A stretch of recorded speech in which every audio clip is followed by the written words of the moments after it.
I'm going to be talking about something that is going on right before our very eyes, right under our noses, that most people don't know about. And it's massive. I like Doug's word, massive. Let me go ahead and do my disclosure. So I have a company where I provide services online to people who can't follow directions because they have an addiction. Does anybody in here, if you've ever had a client where you just gave them this brilliant direction, insightful, everything they need to know, and they can't get started? Anybody have a client like that? Or how about one who's able to follow it for a certain amount of time and then relapses? Anybody have a client like that? Or somebody who just, you give them all the information and they just disappear into the night. Like you never see them again. Yeah. So what I am positing here is that it's because they have an addiction. And it's just like, the alcoholic comes in and the doctor or the health practitioner says, "Oh, you have alcoholism, just quit drinking." No, that does not work. So I will tell you, my journey started out, at conception. My, which time do we have? No, seriously, my grandfather was a candy store owner. Hello. My mother had a glass of caffeine and sugar in her hand like every moment of every day that I can remember. And she had a very volatile temper. So I didn't connect those two dots until I was 44 years old. And I was yelling at my kids the way she yelled at us. And I didn't want to be. That was the thing. I didn't want to be yelling at them. But I would just start yelling.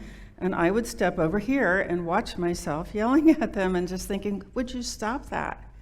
So I was doing everything you can imagine. I was doing personal therapy. I was doing women's groups. I would even 12-step Codependence Anonymous group to get that personality under control. Because when I wasn't raging, I was bitching. So I had a wonderful husband and these two fabulous children, and I was just crabby all the time. And I didn't want to be. So I was doing all this stuff. But I was also yo-yo dieting. So I went to Oberlin College in Ohio, undergrad, and I majored in political science and economics. I worked at the Wisconsin legislature for 2 years as a fiscal analyst. And then I went to Stanford Business School, so switched over to business. Then I was 5 years in a Fortune 200 corporate office doing financial analysis. And you're like, okay, that is a really weird background for somebody who's now in a nutrition-related field. But it all came together. It all comes together in this presentation. So I had my two girls, my two kids, 83 and 84, and then I was too sick to go back to work. I had this prestigious degree and Well, I couldn't go back to work. I was sneezing all the time, my eyes were running, I was tired, I was crabby, and I think I could not go back to work, but I should have been able to go back to work. So I'm yo-yo dieting away after these pregnancies, doing 1,200 calories and then gaining it all back year after year. And then I got to a year in which I knew I didn't have the willpower to do that 1,200 calorie diet. There was a woman in my Codependence Anonymous group who just came up to me one day and said, "Why don't you try Food Addicts in Recovery?" I happened to be in a thin phase at that moment. I'm like, why are you telling me that? Well, here's why she was telling me that, because she heard the sugar driving my behavior. I was doing everything in that. I had a sponsor, I was writing the steps, I was going to meetings, and the raging was continuing. Just like it continued through 10 years of therapy and 14 training weekends in a women's recovery group. So you can imagine, so I went and got the book. I don't want to go to the meetings, but I'll get the book. So of course I flip right to the food plan, because I'm not a food addict. I flip right to the food plan, and on January 1st, 1996, I start doing the food plan. Immediately I know it's not going to work. Way too much food. Way too much food on this food plan. But the miracle started 4 days into it. So I'm sitting at the table. I remember this like it was yesterday. I'm doing some work at the dining room table, and it gets to be noon. Like, it's noon. I haven't thought about food since breakfast. I didn't know that was possible. So when I went to kindergarten, first time away from the kitchen, I remember craving so bad. It was a long time ago, so it was the days when paste was still made from flour. And I'm looking at the paste and said, I could eat that. I could eat that. I could eat that. I could eat my chapstick. I think I'll be okay. I learned how to tell time. I'm like, great, now I'll know when the snack is coming. I had met my first kid who would choose plain milk over chocolate milk. Like, you could have the chocolate milk. Why don't you get the chocolate milk? Like, I thought that was really impossible. So I had had cravings my entire life.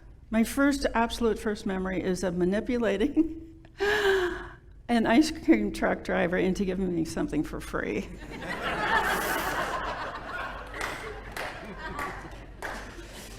First memory.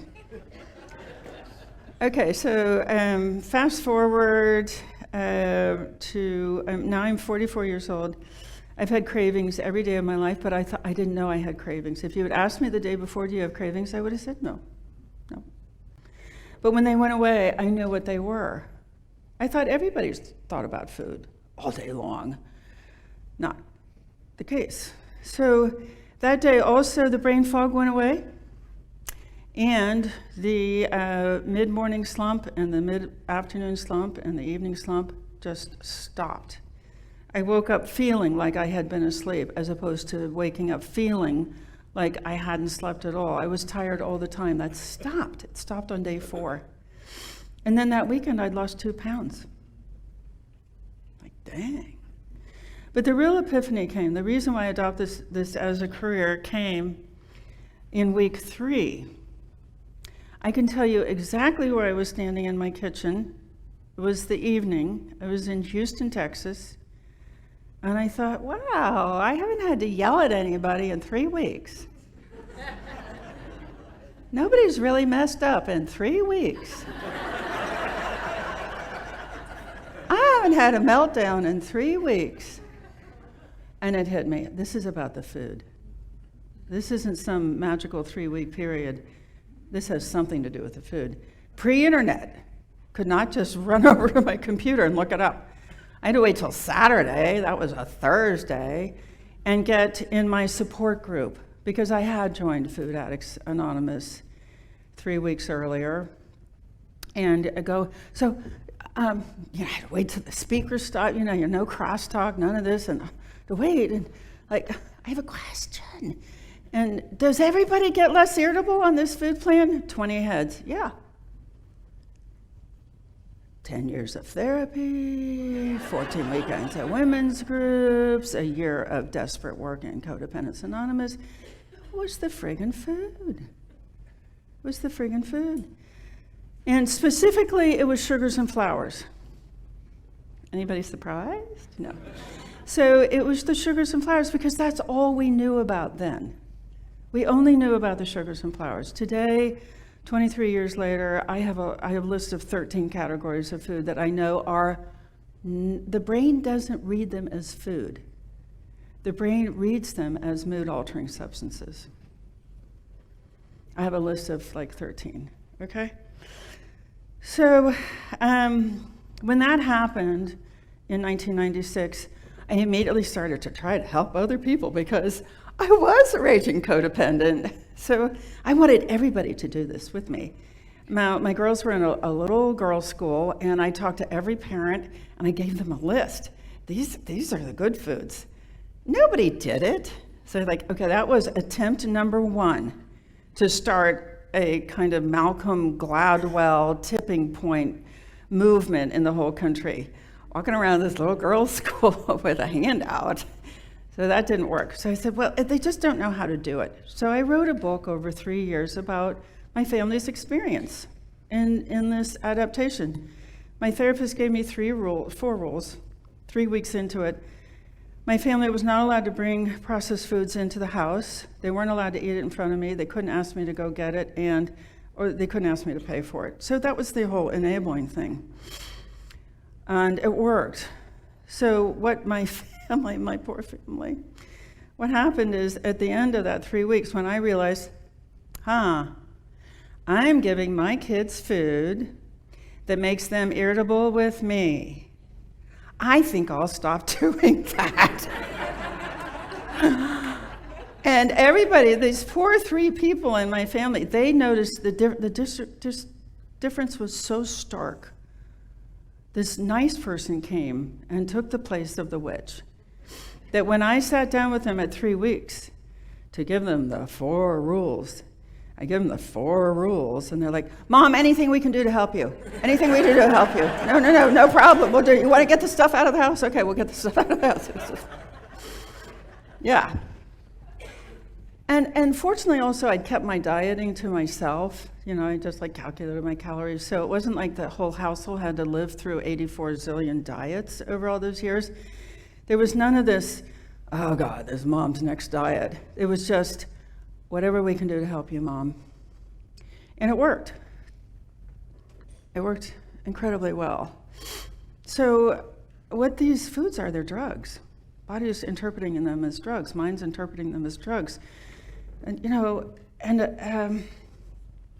so I started feeding my kids this way, and they just, their grades went up, their sports went up, their popularity went up, their confidence went up. In this little girls' school, and they're just running the school after a couple of months. It's like they just popped out like a flower just opens, but not just a daisy, it's like a friggin' chrysanthemum. So, they went on to have these spectacular careers, and whenever I counsel people, I don't counsel people, I peer support people. I'm like, your kids are gonna be different. They're going to be the ones that get into the top schools. They're going to be different, for sure. Get used to it. So I wrote the popular book, and I said, well, now everybody's going to know how to do this, and they're just going to do it. Not. That book stayed in the top 3% of Amazon books for 10 years. It did not meet Malcolm Gladwell's criteria for a tipping point, and it didn't create it. So I said, well, I'm going to keep going. I'm going to do TV. So I got with a producer, a PBS producer in Houston, and she did quite a nice series of programs, and that didn't work either. So I said, dang. I thought, I'm going to get on national TV. Book was doing well. So talking to this producer in New York of one of those big morning talk shows, and he said, well, you don't have a degree in your field. You have this nice MBA, but you don't have a degree in your field. So we can't have you on our show. I'm like, well, I'll go get one. So fortunately, I grew up in Cincinnati, which is the home of Union Institute, which is the only school in the entire world which is geared towards people who want to create a new field. So I signed up there, and I had the privilege and liberty of being able to go straight through the program, 3 years. I earned a PhD in interdisciplinary studies with a specialization in addictive nutrition. I said, okay, now I'm going to teach the teachers. That will start the movement. Well, food addiction was still very hokey, and are you kidding? You can't be addicted to food. I'm addicted to food. Yeah, so that didn't work. I wrote papers, I wrote chapters for other people. It didn't set the world on fire. So I thought, well, you know what? I'm going to start a prepared meal company, and then I'll get people through withdrawal. They'll see how great they feel, and then they'll buy my products, and it'll be incredible. Did not happen. That's the, you're drinking too much, just stop drinking model. Didn't work. But it did yield one incredible story. So we were marketing to a high-end law firm, and the lawyers, I'd get on the phone with them after a week of these meals, and they'd be like, so this is a high-end, this is Fulbright Jaworski. These are the best lawyers on the planet. They're the cream of the crop from the law schools. So I'd get to the end of the week, and I'd call them up and ask them how they did. Like, well, you know, I had some unusual things happen this week. Like, I seem to be thinking more clearly, and I'm not having the mid-morning, mid-afternoon slump, and my cravings went away. Like, dang, this has reached that level of our society. The highest functioning people in this country are impaired by processed foods. So that was worth the whole agony of having a 6.5-year company that I just hated going to. Sorry, I'm not a kitchen kind of person. So that was very useful. And then my dad died in Cincinnati. I was living in Houston. I'd gotten an unexpected divorce. And my 91-year-old Belgian sugar-addicted stepmom was on her own in Cincinnati, and CRC Press appeared and said, would you write the food addiction textbook for us? I'm like, let me think about it. Okay, yes. Okay, so that's where this story starts. The textbook came out last year. It took me 3 years. I looked at something like 6,000 or 8,000 studies. The textbook has 2,000 studies cited in it. Why is there so much research on food addiction and nobody's ever heard about it? Because all the research on obesity and eating disorders and drug addiction is illustrating addiction to processed foods. So that's why everything I said in that textbook except one thing, I could find a study that illustrated it. The one thing I could not find is blackout eating. Nobody has published on blackout eating, but it is a phenomenon. So what are we going to do today? We're going to talk about what happened in 1980. There was a shift, and that shift changed everything about the Western world, and now increasingly developing world. So before the 1980s, we ate food, real food. But after the 1980s, we ate, the same foods were being presented to us, but now they were addictive, food-like substances. Okay, and that's what I'm going to explain. Now, so here we are 30 years later, and we have to ask ourselves, are we addressing eating problems or are we addressing an addiction? So we're going to talk about these topics this morning. The addiction epidemic model, who spreads food addiction, what is the impact on the brain, and what are we going to do about it? Specifically, I would like for you guys all to leave with understanding why your clients quit. Sometimes they quit before they've begun, so that you can do something differently for them. And I want you all to be a winner. This is a shift, and it creates an incredible opportunity to be the world's best practitioner, which you all are. So what's the model? So the shift that started in the food industry came when the tobacco industry got hold of the processed food industry, and it happened like that. 1985, 85, 88, within that fewer period, tobacco controlled 10% of every American food purchase. So what did they do immediately? Because they're so good at it. You know, they were starting to get beat up in the courts, the tobacco industry, so they needed a new industry to move into. They moved into processed foods. They applied the modern industrial epidemic of addiction model. This is a known model. There's actually a research paper published on this business model. It is a business model. Did I mention it's a business model? It's a business model, right? So soon, millions had made the shift from eating to addiction, food addiction. They were not eating anymore, they were using. So what is the model? First of all, you teach the brain to crave. So particularly the addiction neurons are very vulnerable to training.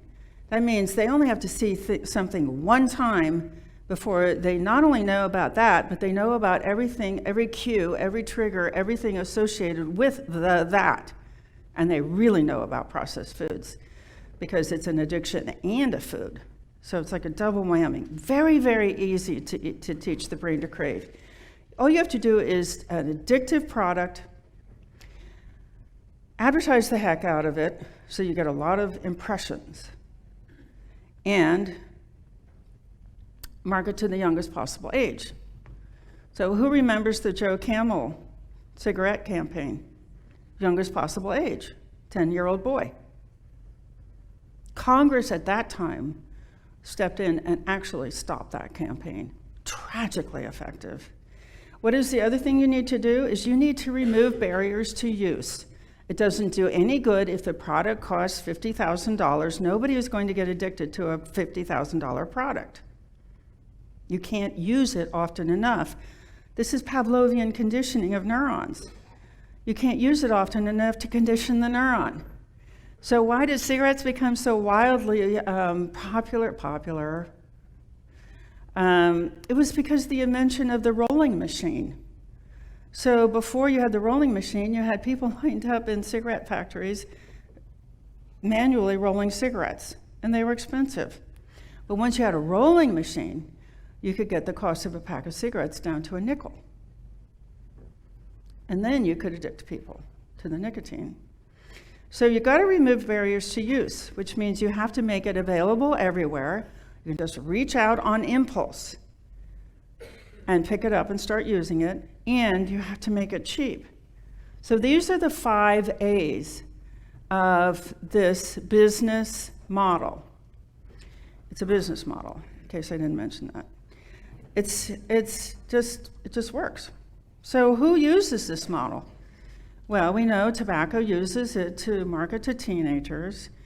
Alcohol companies use it to market to teenage girls. So we have an epidemic of alcoholism among teenage girls in Canada because Canada has a low drinking age, 18, and it's the whole country. So the alcohol industry said, yeah, girls, Canada, alcohol. And off they went. The pharmaceuticals use this model to market to doctors, opiates, and we know the consequences of that. Now we see tobacco and alcohol moving into marijuana in Canada. So both of these industries, tobacco and alcohol, have made big purchases of marijuana companies in Canada. And we see tobacco moving into vaping. It's a business model, and the tobacco industry is the best at it. When at the height of smoking, 2/3 of American adults smoked. 2/3. Epidemic. They can do it. They have the ability to do that. So now they're outrageous. 13 times bigger than tobacco is the food industry, and they're marketing. Finally, they get to the youngest consumer, a newborn baby. They can even get really to the fetus via the mother, right? Give her sugar, then the baby's born addicted and never stops. So how this just works. It is hijacking normal brain function for profit. Let's look at some examples. Here's infant formula that is 52% sugar and high fructose corn syrup. Toddler cereal, 40 to 70, I didn't have the nerve to put 70% in the title, but there is one study that identified some 70% sugar toddler cereal. Using idols. If Spider-Man eats it, it must be good. Over and over again. Toys in fast food meals are so effective that San Francisco banned the use of toys in fast food meals. But here's the biggie. Here's television. So how does this work? Here, this graph is the number of Saturday morning cartoon ads for sugary, fatty, salty food. Now, in 1987, when tobacco is just moving into the processed food industry, there are already 160 ads per Saturday morning. But within a couple of years, there are 264. And within a few years after that, there are 564 ads per Saturday morning for sugary, fatty, salty foods. Highly addictive food-like substances to toddlers. Okay. So it only takes 5 commercials to influence a toddler's choice. This is research done at Stanford's. They took 2 groups of toddlers. One watched a program with no commercials. The other watched a program with 5 commercials. Then they put all the toddlers in a room with lots of different products. And the toddlers who had seen the 5 commercials went for that product. And the toddlers who had not seen the commercial picked out a whole bunch of different toys. 5 commercials. It only takes 5 commercials. And they're getting 500 on a Saturday morning. Nickelodeon carried these commercials to 65 million households. So when I say to you, oh, it's an epidemic of addiction, you're like, oh, that's not possible. It's extremely possible. It's tragically possible. How did it work? Well, here you see. Obesity rates in the age 2 to 19 and 1988, it's a 10% prevalence. By 1999, it's a 15% prevalence. That is a 50% increase in 10 years. Worked tragically well. So how else did they do it? Availability and advertising. So you just see this explosion of grocery stores from your, local IGA to Costco. Now, this 60% of store purchases are unplanned. What that means is that the person isn't intending to buy something, but they get inside the intense bombardment of queuing inside a grocery store, and they buy more than double what they were planning to buy. So the grocery industry is clearly dependent on bombarding people with queues when they come into a grocery store. Vending machines, same model as cigarettes. So when cigarettes were at their height, you never worried about not having a pack because you could buy one anywhere. Not a problem. Availability on the road, and then convenience stores. So why convenience stores? Because teenagers are driving. They get the car and they learn to drive, and they're at the gas station. And why not bombard these young people with advertising? And they're free, their parents aren't there to tell them what to do. So they really honed in on convenience stores at gas stations. They weren't always there. It used to be a gas station had gas. And the model for this is incredibly exploitive. So the person who is kind of like an indentured servant because they've gotten into this lease, an onerous lease that can't possibly work, they don't get anything out of the gas. They just get the revenue from the convenience store, and they're stuck there. But here's really a market change. So when I went into the corporate world in 1978, nobody would eat in a meeting. If you ate at your desk, you hid it. Because if you ate in a meeting, it's only because you're a wuss. You didn't even drink water. Like nobody drank water in a meeting. You drank coffee. You could put sugar and cream in it, but you drank coffee. And now we have just these break rooms that are filled with this crap. People tell me all the time, they sit at their desk all day long and they crave the stuff that's in the break room and the vending machines. So these employers, oh yeah, I provide free snacks for my employees. I'm such a good employer. Metabolic syndrome? No? Okay. And of course the schools don't even get me started. But here's a really cool thing about when you get this addiction model in mind, suddenly the whole world makes sense. Here we are on Hong Kong University campus. This is spreading like wildfire. The corporations are very good at spreading addiction around the world. And here are all these students and teachers and whoever stuck. They are stuck. They need to be studying, they need to be with their students, and when you're on a university campus, time is everything, because how hard you work is how the grades you make and the grants you get and everything. Look at these people, they're all stuck in this line in the rain. They're not going anywhere, and that is the power of an addiction. So an addiction is like having a sociopathic narcissist in your head, kind of. The sociopathic narcissist in the head says, I'm first.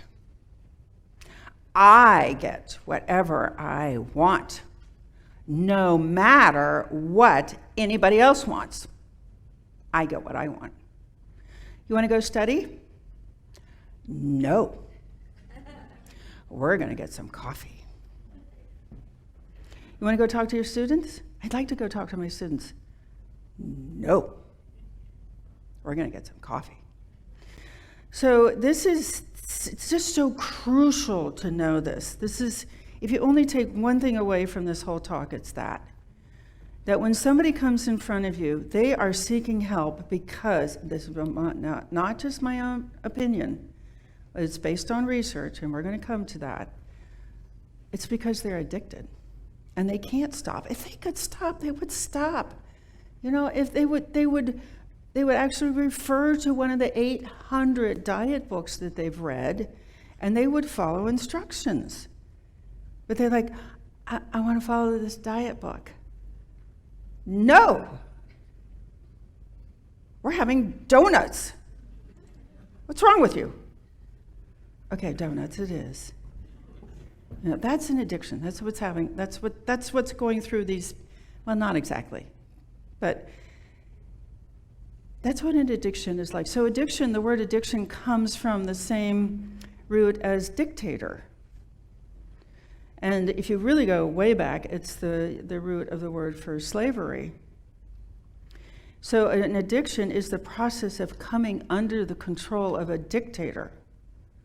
So this is a sociopathic, narcissistic dictator inside the head.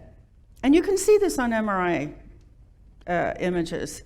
The release of craving neurotransmitters from the addiction pathways is so great that it takes over the whole brain. The whole rest of the brain just stops working, and we're going to get to that. Okay. So the affordability deal and the packaging deal is just like cigarettes. You don't want to sell somebody one cigarette and then have to market and sell them another cigarette, and that you need them to have it right here and be able to do that repeat use. This is then morphed into a grazing routine. Somebody mentioned this the other day. 20 cigarettes a day, 20, eating 20 times a day. It's the same pattern. It's a grazing pattern. It's not a binging pattern. It's a grazing pattern. So you don't buy one soda, you buy 12. And then you get the next one free, so that there are sodas inside the house, because availability is a huge trigger. If you know something is there, your dopamine pathway, not with your cooperation, this is the narcissistic dictator, will just start leaking dopamine. I can't stop thinking about the blah, blah, blah. I can't stop thinking about the donuts. I can't, why did it's in the break room, and I know where the vending machine is, and I got to get some work done. No. We're going to think about food. No, you can't get any work done. No. So this is what this is like. Dollar meals are just like craving bait. And here's how it works. So here's the substance piece of it. Sugar activates the same pathway as L-DOPA. So the dopamine pathway is named after an addictive painkiller, L-DOPA. Flour sets off serotonin. Gluten attaches to the opiate receptors. Does the same thing as opium at a much lower level until you eat a lot of it, and then it can make you pass out. Excessive salt also activates the opiate pathways, and dairy activates dairy has 4 different casomorphines in it. It's designed to put a baby cow to sleep. Processed fats activate the same pathway as marijuana. So this is a pathway that's named after cannabis because the researchers saw that when people smoked marijuana, oh, that part of the brain lights up. And then another researcher says, wow, it's the same part of the brain that wakes up for processed fats. Isn't that interesting? And then caffeine, of course, wakes up dopamine. And then it's whatever else the tobacco industry, the tobacco industry added sugar to tobacco as it was drying. The tobacco industry added things to make even low tar cigarettes make you think that you were smoking a regular tar cigarette. So food additives, they don't have to put them on the label. They don't. So how could it be an epidemic? How could it be an epidemic? Could we all have food addiction? Well, if the highest lawyers at the most prestigious law firms have food addiction, maybe we could all have it. So how did this work? So when the tobacco industry came in, they said, we want a snack industry. Yeah. And the people in the company said, well, people don't really buy snacks because they're not hungry. They get what they need to eat in meals. And the tobacco industry said, well, we'll take care of that. And what they came up with, desire. So hunger does not sell snacks, but desire sells snacks. And there it is. There's the switch from eating to addiction right there. So how did this work? Well, there was a guy, Howard Moskowitz, Harvard-trained, PhD, psychology of marketing. Dangerous. So Howard was a data jock. He just loved data. And he figured out a process by which he could jack up sugar in processed foods right to the point where consumers said, this is too sugary. And he collected data from thousands of people, and they tested thousands of products, and he developed this whole methodology for jacking up the sugar. Remember, high fructose corn syrup, invented at about the same time. So he could fill, it used to be bread, and now it's sugar in a bread casing. And then 2 other inventions. Now these are good people, these are not bad people. Adam Dronowski, right here at University of Washington, discovered that you could put as much fat in a product as you wanted and people wouldn't mind. They would keep buying it. Fat, remember, activates the same pathway as cannabis. And then in the Monell Chemical Senses Center, they know that babies are not born with a preference for salt. Babies are born with a preference for sugar. But you could teach babies to have a preference for salt if you put enough salt in their food. Lunchables. Okay. So that was the science of how they turned food into addictive food-like substances. Now, one thing the food industry knows is that when you process foods, you take all the taste, color, texture out of it. It's just something that's grossly unappealing. So you have to fill it back up again with sugar, fat, salt to give it taste and texture. Hey, those substances are addictive. This is a no-brainer. And that's what happened. That is what happened. Did it work? Yeah. So why did I choose these 2 years, 1970 and 1997? Because this is when obesity exploded. I said, I want the before and the after for that period. Now, you can't find these figures on the internet. You can look all day long, you cannot find these. How did I get these? Well, I opened up the USDA consumption statistics and I dug way down into the statistics and I added it up for those 2 years. So there it is. And I got to tell you, I also looked for meat. I looked for beans. I looked for rice. I looked for vegetables. And none of those changed in the rise of obesity. These are the foods that changed dramatically. Sugars, caloric sugars, flour, frozen potatoes for French fries, and high-fat dairy. High-fat dairy, just think about high-fat dairy for a second. It's got 4 casomorphines, and it lights up the endocannabinoid pathway. Oh, let's put cheese on everything, you know. Think about the 3 major fast food chains. They contain all 7 of the major categories of addictive foods. And then think about the next one, which is the Asian. They don't have cheese. I don't think the Asian fast food chains are ever going to take over the taco, hamburger, or pizza ones, because they don't have cheese. So how addictive are these substances? Well, we know it only takes 7 days for sugar, a 30% sugar solution, to start to modify brain functioning in a rat. And what's really interesting, it starts with the locomotion center. It says, like, well, before I get over here to the craving center, I got to make sure that we got control of the I'm going to get it center. Locomotion, first center to change. Rats will choose sugar over cocaine. And we do have a study that when sugar is injected into the nose of a rat, it will reach the dopamine pathways faster and activate them with a greater output of dopamine than cocaine. And we talked about the French fries, yeah. So sugar, fat, salt. So French fries are encased in sugar, and they are encased in, they're sprayed with maltodextrin so that they all taste the same no matter what time of year it is. Like sometimes potatoes have greater sugar content than other times of year, but fast food French fry will taste the same all year round because they spray it with sugar. They add salt, and then a tremendous amount of fat. It's like the perfect storm of addictive substance. And then you put it in a meal that's got all the other addictive substances in that meal, including a sugary caffeinated drink, flour in the bun. You know, they've got it covered. It's a highly addictive substance. This is not alcoholism. This is much, much, much, much worse. And it's everywhere. So this is how we ended up. We had a 30, here we go. So we're a pound per person per day. A pound per person per day. If you can remember 2 things, and I know we've already forgot the first thing.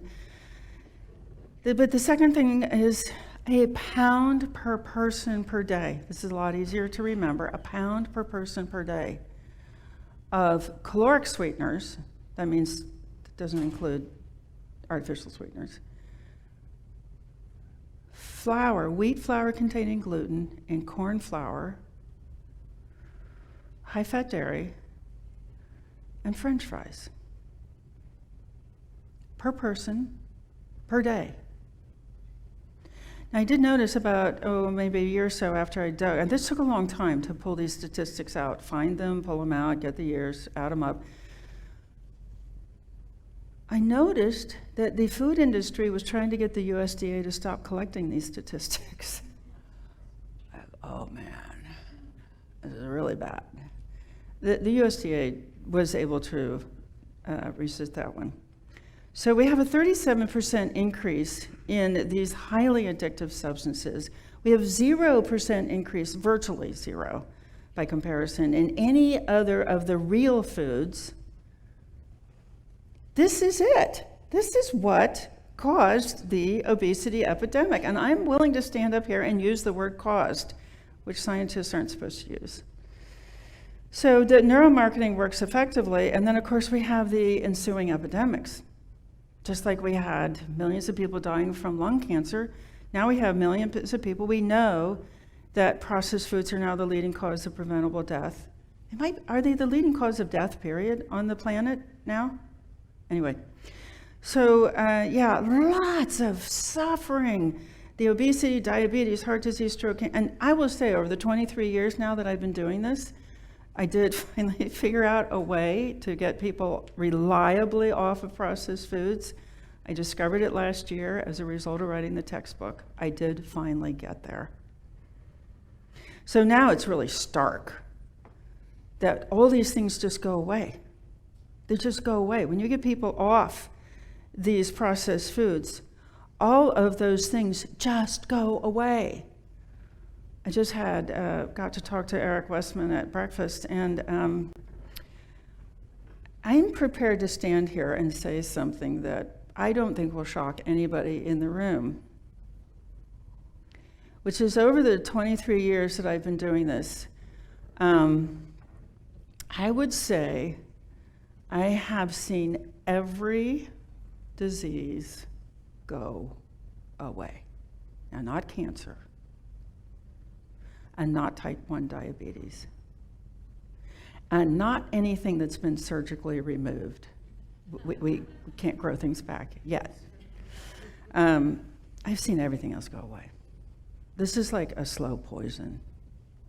So, of course, I think that a lot of the reason why keto is so effective is because you and the processed food community, the food addiction recovery community, these are the only two communities on the private that get the processed foods out. So I do think that that's a big factor in why we're here today. How does it work for the brain? Well, there are 4 parts of the brain that are affected. Limbic system craze. There's a stress pathway that stresses. There's a frontal lobe that crashes. There are mirror neurons that copy addictive use.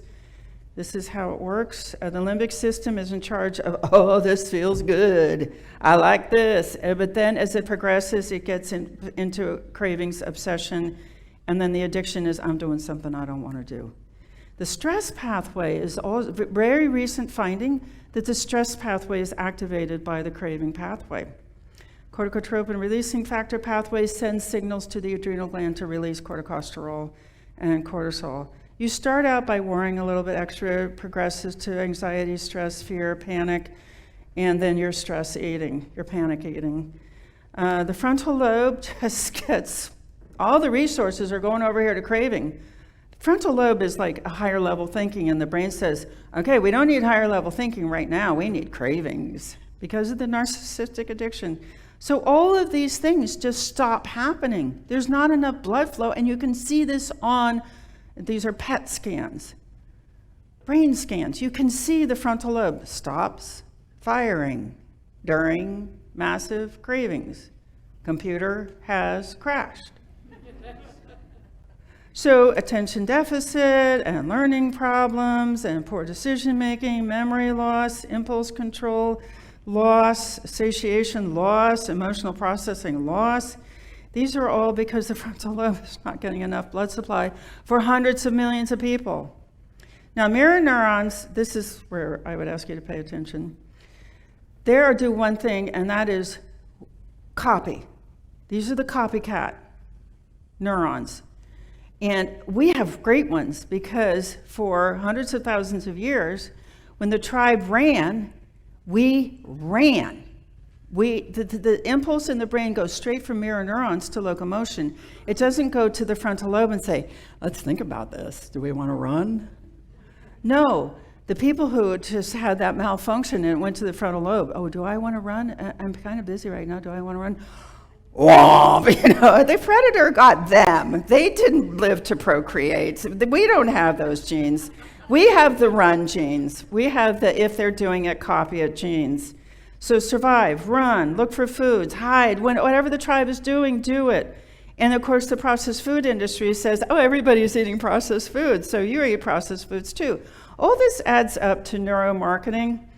And just to recap, it's what we talked about. It's the advertising and all those things that we've talked about. Okay, we've belabored this. Now, normally a brain has a braking system. You look at that gross processed food, it goes to the limbic system, the limbic says, wow, that looks really good. And the frontal lobe, but it checks it out with the frontal lobe. Frontal lobe says, no, it's almost dinner. Our doctor said not to eat that. Cool. Neuromarketing cuts the brakes. So over repeated stimulation, remember all those cartoons, ads, the limbic system hyperactivates.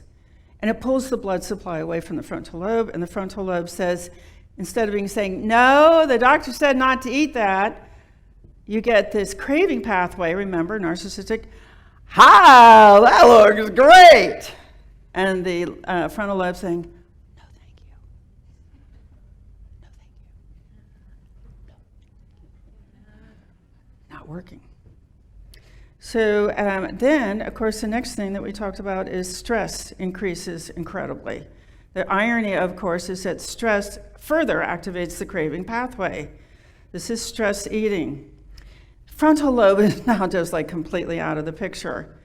Dieting makes the whole thing worse. It really activates the famine, survival parts of the brain, and the limbic system is now really hyperactivated.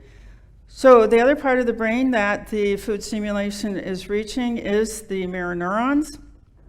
Everybody's eating processed foods, so we're going to be eating processed foods too. Now you have what I call the Bermuda Triangle of addiction, which is you have the mirror neurons, the stress pathways, and the craving pathways all lined up to do the same thing, which is to eat compulsively. And that is where people's lives are lost. Because I want to go to school, or I'd like to play with my kids. No. There's no room in the brain for that. Plus, they're sick. Now, the next phase of this is something, one researcher caught this, and this is the key to everything. So it's, when you get stressed and cravings activating all the time, you get this thing called thought fusion, where you can't think about one without the other. Thought fusion is really horrible, and it goes something like this. Well, I want to eat, but I don't want to eat. But I just say, well, I'll just have one bite. Oh my God, I ate the whole thing. Now I'm going to have to go to the grocery store. I'm going to buy it. I have to replace that, and then I'll get 2 more, and I'll hide those in the laundry room. And I hate myself. And gosh, I hope nobody sees me. I'll just have one bite. But oh my God, I ate the whole thing. All day long. All day long. From the moment they wake up until the moment they go to sleep. So here you are. You're the practitioner. They come in to see you. You've got this incredibly insightful advice. Eat keto. Eat clean. I went to school for all this time, and I know exactly what to tell you, and I've got this whole notebook for you. And are you ready? So ready? Eat clean. This is where it goes. Into that memory bank. Yeah. So this is why, guys. This is why. This is why your clients quit, why they can't get started, why they're embarrassed to come back, why they come back, and then you're like, what do you mean you didn't start? This is what's going on. They need to learn a lot. I mean, over the 23 years that I've been doing this is not a small shift for a human being. They're going to have to basically leave westernized culture, go to a foreign country, make all new friends, because everybody around them is stuck in this. They got a lot to learn, but learning has crashed. So what are we going to do? We're going to flip the mirror neurons. We're going to get those mirror neurons back from the friggin' food industry and give them back to our clients. So if Robert Mueller can flip witnesses, we can flip mirror neurons. Okay, so this is how it works. You know, when you get a mirror neuron to focus on a new tribe, which is exactly what I'm doing with Zoom platforms. This is my breakthrough. Okay, I'm going to be talking about this in San Diego. How do you do this? How do you do this? How do you do this? But this is what you can accomplish. The mirror neurons are, remember, they're more powerful than every other system in the brain. So you can cut down the cueing on the craving pathway, and you can get mirror neurons to override the whole rest of the brain, and I'm serious. I've seen this. And it doesn't take very long. It's unbelievably effective. So that when you get this neurostimulation, the mirror neurons in charge of the brain now, they say, are you kidding? My tribe doesn't eat that. What's wrong with you? And it's a completely different message. It comes from a completely different part of the brain. It's not the no, I shouldn't eat that. My doctor said I shouldn't eat that. Well, I'll just have one bite. No, it's a completely different message, and it comes from the most powerful part of the brain. Frontal cortex is actually the weakest part of the brain. It's new. It doesn't have anything to do with survival. It's higher level thinking. So whenever the brain is going to choose which part of the brain to activate, they're going to go to mirror neurons first. Which is why you see all these ads of people sitting on sofas eating snack food in the commercials. Okay, mirror neurons are very fickle, and here's what makes Zoom like the savior of the universe. Everybody know what I'm talking about? Zoom.us? The video sharing platform where you can just be eyeball to eyeball to somebody else. It's eyeball to eyeball that actually activates the mirror neurons. So they're going to be copying the last people they see, which means if the last people they see were eating bad foods, mirror neurons are going to kill that person. But if the last people they saw were eating great foods, mirror neurons are absolutely going to save that person's life. Do you see how that works? Just go like this. Thank you. Okay, so if you're around healthy people and the mirror neurons are creating health. If you are around bad eating people, then your mirror neurons are killing you. They're creating disease. So how do you do it? You need a couple of very specific things. You need more than 5 people. This has been replicated in very different research, but the mirror neurons don't really start firing until they're looking at 5 people. They need a tribe, okay? They need to be people that person knows well. You get 5 complete strangers, it's like, I don't know those people. I'm not doing what they're doing. But if you expose the mirror neurons to these 5 people a lot, it's like, oh, I'm getting to know these people. Now I know these people. Now I'll do what they're doing.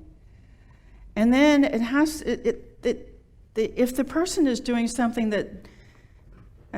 if the 5 people are doing something that the person has done a lot of, then they're much more likely to follow that. And if it involves food, they're much more likely to actually do what those 5 people are doing, which is just desperately what you want them to do.